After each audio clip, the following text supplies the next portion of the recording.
This was the boy's first time participating in an athletics competition, and as soon as he stepped onto the field, he was met with jeers and insults from the crowd because he was an African American in a time when people like him were seen as inferior. The Americans yelled at him to get out, but he didn't react. He simply took his starting position in silence. When the starting gun fired, the athletes burst out of the blocks like wild horses. Among them, one black figure surged ahead like lightning, finishing in 9.3 seconds, breaking the world record. His coach was ecstatic, but the officials announced the time as 9.4 seconds. The coach stepped forward to argue, but Owens pulled him aside. He understood that the officials didn't want an African American to break the American men's record. Facing this injustice, he didn't get angry, but instead let his actions prove to the Americans that African Americans were just as capable.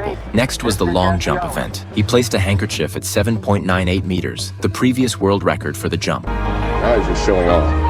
He took his position at the starting line, ran, jumped, and soared 8.02 meters, setting a new world record. The crowd went wild. No matter how much they tried to deny it, they couldn't change the fact that the record had been broken. Then came the 200-meter sprint, 20.03 seconds, another world record. The 225-meter hurdles, 22.06 seconds, yet another world record. The spectators began to rise from their seats, cheering in disbelief. Despite competing with an injury, Owens broke 3 world records and matched one in just 45 minutes. He became an overnight sensation, a local sports hero, and soon earned qualifications for 3 Olympic events: the 100-meter sprint, the 200-meter sprint, and the long jump. But just as he was preparing for the Olympics, the African American Association reached out to him. They asked him to withdraw from the Games because the Olympics were being held in Germany, which was under Nazi rule at the time. The Nazis were notoriously discriminatory against Jews and African Americans. To demonstrate their unity, the association wanted him to refuse to participate in the Nazi-hosted Olympics. This put Owens in a dilemma. On one side, there was pressure from his community, and on the other, there was his own dream. After much internal struggle, he chose to withdraw from the Olympics. The next day, he informed his coach, who was furious. You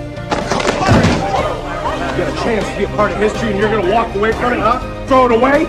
Yes, Owens was an American man, and he could ignore these pressures. But as an African American, the stakes were much higher for him. If he lost, not only would his community reject him, but African Americans would become the laughingstock of everyone. The coach, devastated by the news, drank himself into a stupor. The next day, the coach approached Owens again, this time with a calmer demeanor. Every athlete dreams of competing in the Olympics. You should use your talent to defeat these prejudices. When Owens got home, he thought about the coach's words. If people were going to look down on him no matter what, why not fight back and use honor to change how people view African Americans? In the end, Owens decided to go to the Olympics, but his coach wouldn't be allowed to accompany him. On the ship to Germany, Owens stood on the deck, feeling lost without his coach. His mood was restless. Just then, a familiar voice called from behind. You get your sea legs yet?